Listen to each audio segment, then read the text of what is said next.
Hello and welcome. This is Muhammad Iqbal Khan, Advocate, High Court. Hello guys. I am here from Iqbal International Law Services. आज का हमारा जो topic है वो है nomination status in the bank account and saving certificate. कि अगर कोई बैंक अकाउंट खोलता है या सेविंग सर्टिफिकेट लेता है तो उसमें नॉमिनी का एक ऑप्शन होता है कि आप किसको नॉमिनेट करना चाहते हैं, किसको नॉमिनी बनाना चाहते हैं। अगर कोई किसी को नॉमिनी बना देता है, अगर किसी को कोई नॉमिनेट कर देता है अपने सेविंग सर्टिफिकेट में, अपने बैंक अकाउंट में, तो उसकी क्या कानूनी हैसियत है। समटाइम ये देखा जाता है, अगर किसी को ये कहा जाता है कि हाँ भाई आपने इसको नॉमिनी कर दिया, वो कहता है मैं तो मालिक बन गया, उसने मुझे मरने वाले ने नॉमिनेट कर दिया था, मुझे उसने नॉमिनी बना दिया था, इसलिए मैं इस प्रॉपर्टी का, मैं इस पैसे का, इस बैंक अकाउंट का, सेविंग सर्टिफिकेट का मैं ही मालिक हूँ। दूसरे लीगल वो कहता है आपका कोई ताल्लुक नहीं, कोई हिस्सा नहीं। देखिए ऐसा कुछ भी नहीं है। अगरचे मैं आपको बता रहा हूँ कि नॉमिनी है क्या। नॉमिनी देखिए ऐसा नहीं होता कि नॉमिनी को कोई पैसे मिले। नॉमिनी को पैसे डेथ के बाद पैसे नहीं मिलते, ये याद रखें। वफात के बाद रकम नहीं ले सकता नॉमिनी। और नॉमिनी ना तो आपके अकाउंट का मालिक बन सकता है, ना सेविंग सर्टिफिकेट से पैसे ले सकता है। हम आपको इस ट्विस्ट से ये आगाह कर दें कि नॉमिनी करने से वो मालिक नहीं बन जाता। लोग तो समझते हैं कि नहीं जी नॉमिनी से, ये एक ट्विस्ट है जिससे लोग आगाह नहीं है। एक लॉन्ग कंसेप्ट है, उनको रॉन्ग कंसेप्ट है, गलत नजरिया, गलत सोच है, गलत समझ है।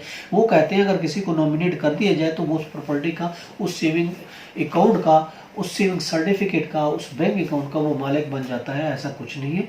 नॉमिनेशन करने से, नॉमिनी बनाने से वो मालिक नहीं बन जाता। और कानूनी पहलू से अगर हम बात करते हैं तो उसकी कोई लीगल हैसियत नहीं होती। वो सिर्फ इतना, नॉमिनी का मकसद ये होता है कि वो सबको इकट्ठा करके पैसा, उसका काम है कि डिवाइड करना सारे लीगल रिस्क को। नॉमिनी करने से ये नहीं हो जाता। हाँ, नॉमिनी लिखने से अलबत्ता जो नॉमिनी बना रहा है वो मुतमईन हो जाता है, कहता है मैंने तो इसको नॉमिनी बना दिया, मेरा पैसा मेरे मरने के बाद इसको मिलेगा। सिर्फ उसकी सेटिस्फेक्शन है। अदरवाइज और नॉमिनी भी खुश हो जाता है कि इसने मुझे नॉमिनी बना दिया और मैं ही इसका मरने के बाद मैं ही मालिक होगा। ये सिर्फ उसकी खुशफहमी है, अदरवाइज कुछ भी नहीं होगा और उसको 1 रुपया भी नहीं मिलेगा। अकाउंट में भी इसी तरह होता है कि कॉलम बना होता है कि नॉमिनी कोई भी हो सकता है, किसी को बना दें, कि रिश्तेदार को बना दें, एलआर को बना दें, थर्ड पर्सन किसी को बना दिया जाता है। ये एक रिक्वायरमेंट ज़रूर होती है, मगर इसकी लीगल कोई हैसियत नहीं है। पैसे सिर्फ जो है तो उसके एलआर जो होते हैं, उसके लीगल रिस्क होते हैं, डिसीज के वो ले सकते हैं। इस पर बहुत सी कोर्ट रूल्स भी हैं। सेविंग सर्टिफिकेट में भी नॉमिनी होती है तो उस पर भी वो उसको नहीं मिलते।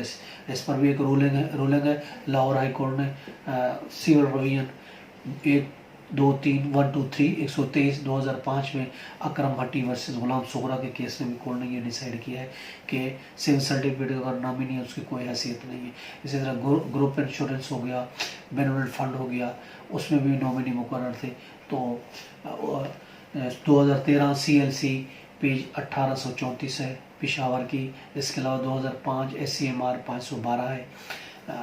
और इसके अलावा नॉमिनी कंपनी एक्ट में भी होते हैं। कंपनी एक्ट में भी नॉमिनी के कॉलम होते हैं, उसमें भी बनाए जाते हैं। तो उसके भी अगर सेक्शन 79 में अगर नॉमिनेशन है तो भी उसकी कोई हैसियत है। जो एलआर्स हैं, जो लीगल हेयर्स हैं, उनकी कानूनी हैसियत है, उनको अगर प्रॉपर्टी उनमें जो लीगल शेयर बनेगा वो तकसीम होगी।